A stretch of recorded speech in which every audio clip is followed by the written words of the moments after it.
Assalamualaikum warahmatullahi wabarakatuh. Alhamdulillah kita masih diberi kesehatan sehingga kita masih bisa berjumpa kembali di perkuliahan pemodelan sistem berbasis objek, di mana ini merupakan pertemuan kedua dengan topik pembahasan kita saat ini adalah diagram use case. Tentunya dengan saya, Ibu Yumi Novita Dewi, yang akan memaparkan materi pembelajaran pertemuan kedua ini. Perlu diketahui bahwa diagram use case ini merupakan salah satu diagram behavior, yang artinya diagram ini mampu menggambarkan relasi dinamis di antara objek yang merepresentasikan bisnis. Dan diagram use case sendiri digunakan untuk menunjukkan interaksi antara sistem dan lingkungan serta menangkap kebutuhan dari sebuah proses bisnis dengan menyediakan sebuah narasi bagaimana sistem dapat digunakan. Oke. Sebuah use case dapat menggambarkan bagaimana user berinteraksi dengan sistem untuk melakukan beberapa aktivitas. Contoh, user menempatkan pesanan, user menginput data pasien, user membuat reservasi, atau user mencari informasi. Nah, use case diagram itu juga dapat digunakan untuk mengidentifikasi dan mengkomunikasikan requirement sistem ke programmer. Nah, untuk diagram use case UML versi 2.4, use case itu dibagi menjadi dua jenis, yaitu use case system, di mana use case ini menggambarkan interaksi user terhadap sistem, dan yang kedua adalah use case bisnis. Untuk use case ini menggambarkan interaksi bisnis user dengan konsumen atau kejadian nyata. Nah, dari kedua jenis use case tadi, maka penggunaan use case tersebut dapat dikategorikan menjadi 3 level, yaitu C-level, fish-level, dan kit level. Nah, untuk C-level dan fish-level ini merupakan use case system, sedangkan untuk kit level termasuk dalam jenis use case bisnis. Oke, saya akan menjelaskan dulu 3 level dari use case ini. Yang pertama adalah C-level. Biasanya C-level ini mewakili interaksi diskrit atau tidak saling berhubungan antara aktor utama terhadap sistem. Sedangkan fish level, use case level ini terjadi karena adanya include oleh use case C-level. Sedangkan kit level sendiri menunjukkan bagaimana use case C-level sesuai dengan interaksi bisnis yang lebih luas lagi. Oke, use case level ini seperti saya sampaikan tadi merupakan biasanya use case bisnis untuk kit level, sedangkan untuk C-level dan fish level adalah use case system. Oke. Nah, ini contoh bentuk diagram use case C-level, di mana pada bentuk use case seperti ini tidak ditemukannya dependensi include ataupun extend di dalamnya. Sedangkan ini merupakan use case fish level, di mana use case level ini terjadi karena adanya include oleh use case C-level. Nah, jika kita gambarkan dengan mode pemodelan terstruktur, maka ini merupakan gambaran dari DAD level 0, yang artinya pada level ini merupakan level di mana adanya detail dari diagram konteks. Nah, ini contoh bentuk diagram use case kit level, di mana use case level ini menunjukkan bagaimana use case C-level sesuai dengan interaksi bisnis yang lebih detail atau lebih luas lagi. Oke. Selanjutnya kita akan masuk ke slide berikutnya ya. Nah, yang namanya mempelajari diagram, tentunya kita harus mengenal apa saja sih yang menjadi elemen dari diagram tersebut. Pada diagram use case ini ada 7 elemen yang menjadi bagian dari diagram use case, yaitu yang pertama adalah use case, aktor, dependensi include ataupun extend, sistem boundary,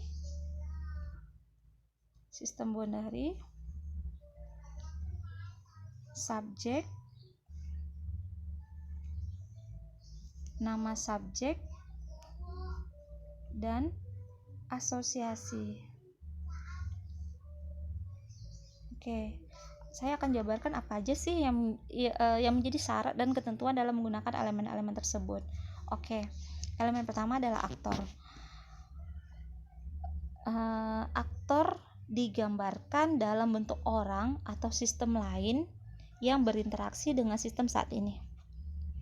Dan bentuk elemennya sendiri digambarkan dalam bentuk orang yang dilabeli siapa yang menjadi aktornya. Contoh, pelanggan, pimpinan, dosen, klien, supervisor, siswa, dan lain sebagainya. Nah, aktor ini merupakan sebuah peran, bukan pengguna spesifik. Nah, aktor ini adalah eksternal terhadap sistem. Artinya, dalam penggambaran aktor, posisi aktor berada di luar batas dari boundary system. Nah, syarat berikutnya, aktor tidak boleh ada komunikasi langsung kepada aktor yang lainnya. Jadi maksudnya harus ada use case yang menghubungkan antar aktor. Nah, sifat aktor ini sendiri dapat memberikan input, menerima output, ataupun keduanya. Nah, yang kedua adalah elemen use case, di mana use case ini merupakan bagian utama dari penggambaran fungsionalitas dari sistem. Use case ini harus ditempatkan di dalam sistem boundary atau bisa dibilang batasan sistem ya, sedangkan aktornya berada di luar dari sistem boundary. Nah, use case sendiri dibuat berdasarkan keperluan aktor, merupakan apa yang dikerjakan oleh sistem, bukan bagaimana sistem mengerjakannya. Selanjutnya, use case dapat dilabeli dengan kata kerja atau frase kata benda. Contoh, melakukan pendaftaran, login, melihat informasi akun, informasi data pasien, dan sebagainya. Oke. Ketiga adalah sistem boundary. Elemen ini berbentuk garis kotak persegi panjang yang berisi nama dari sistem yang diletakkan di dalam atau di bagian atas boundary. Boundary sistem ini mewakili ruang lingkup dari sistem dan posisi aktor berada di luar dari ruangan lingkup sistem. Nah, ini merupakan contoh dari penggunaan sistem boundary. Boundary sistem ini memperlihatkan apa saja sih yang merupakan bagian dari sistem dalam diagram use case. Untuk itu kita dapat menggambarkan sebuah kotak yang melingkupi semua use case di dalamnya. Namun aktor tetap berada di luar kotak ya. Biasanya boundary ini digunakan apabila kita ingin memberikan beberapa alternatif sistem yang dapat dijadikan pilihan.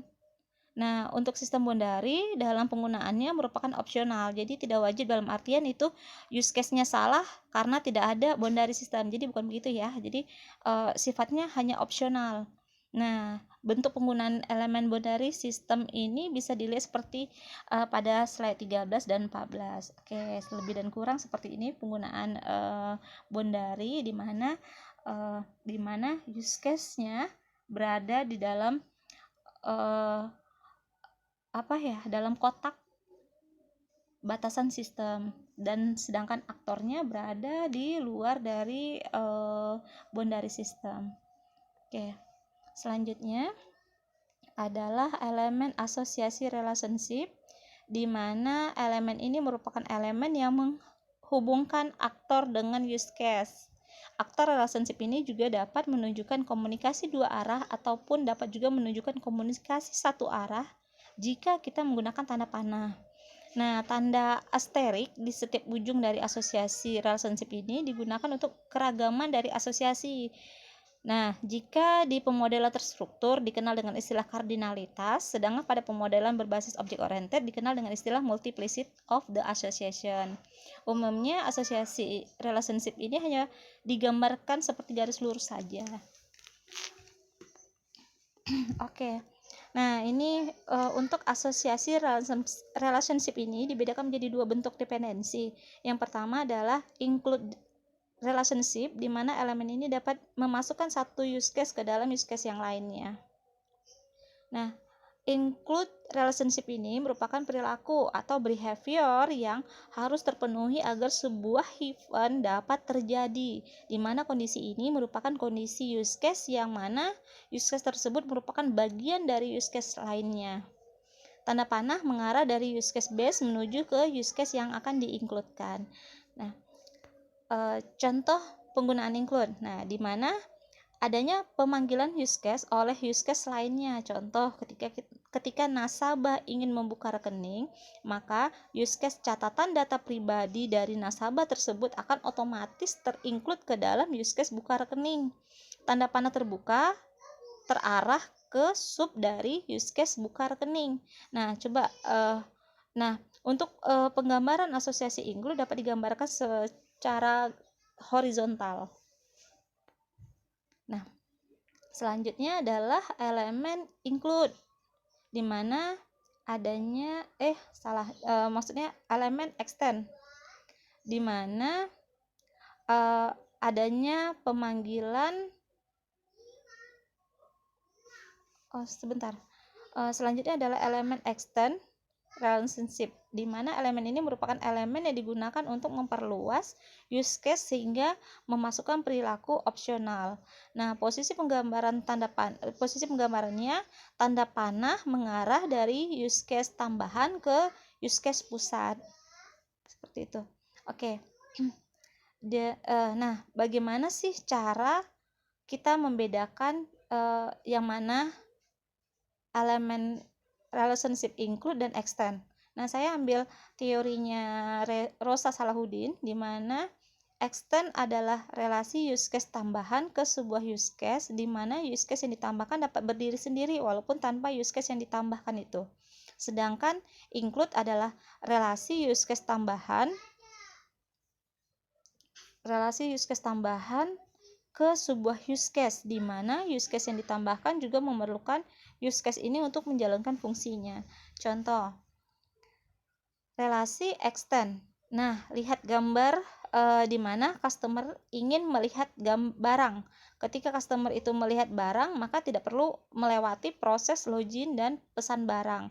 Sedangkan relasi include terjadi ketika admin ingin mengisi data barang, maka ketika admin mengisi data barang, admin harus melewati proses login terlebih dahulu dengan mengisikan username dan password.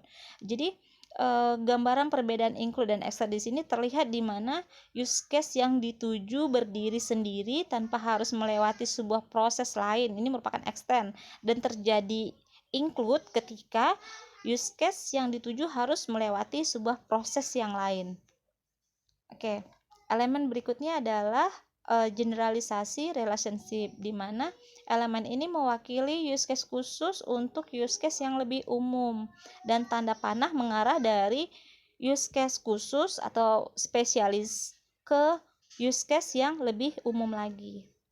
Nah, ini contoh generalisasi yang dapat digambarkan dalam use case, di mana use case shared merupakan generalisasi dari use case shared by author dan shared by call number. Sedangkan untuk penggambaran generalisasi pada aktor diambil contoh seperti student dan lecturer merupakan generalisasi dari borrower. Oke, kita ambil contoh lain lagi dari generalisasi. Ketika generalisasi dipakai pada sebuah keadaan yang lain sendiri, atau adanya perlakuan khusus single condition seperti aktor anggota, di mana generalisasi dari anggota lama dan anggota baru, ataupun bisa kita gambarkan dalam bentuk seperti use case membeli buku, di mana adanya perlakuan khusus dari membeli buku yang tersedia atau membeli buku pre-order. Oke. Selanjutnya kita akan masuk ke konsep use case skenario. Nah, sebenarnya setiap use case selalu dilengkapi dengan skenario. Use case skenario merupakan langkah-langkah atau alur dari jalannya proses use case dari sisi aktor dan sisi sistem. Nah, skenario use case dibuat per use case terkecil. Misalnya, untuk generalisasi, maka skenario yang dibuat adalah use case yang lebih khusus terlebih dahulu ke yang umum. Alur skenario inilah yang nantinya menjadi landasan dalam kita membuat diagram sequence. Oke. Nah, tentunya dalam pembuatan use case skenario ini ada bentuk baku atau template dalam pembuatan use case skenario-nya. untuk template itu sendiri ada beberapa bentuk. Nah, kita boleh menggunakan bentuk template apa saja, yang terpenting dalam pembuatan use case skenario berisi penjabaran seperti yang ada di tabel berikut ini. Nah, template use case skenario dapat diisi oleh seorang bisnis analisis sehingga informasi dalam skenario dari use case dapat bermanfaat bagi technical team untuk memastikan informasi tentang proyek sistem tersebut. Nah, lebih dan kurang seperti ini berisi informasi pada slide 26 ini.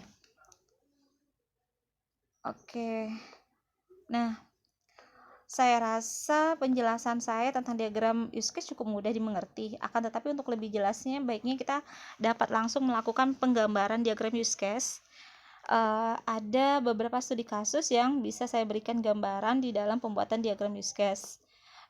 Dalam bentuk studi kasus, di mana ini merupakan proses sistem pendaftaran siswa kursus bahasa. Oke, di sini ada 5 tahapan dalam yang dilakukan oleh dalam sistem pendaftaran siswa.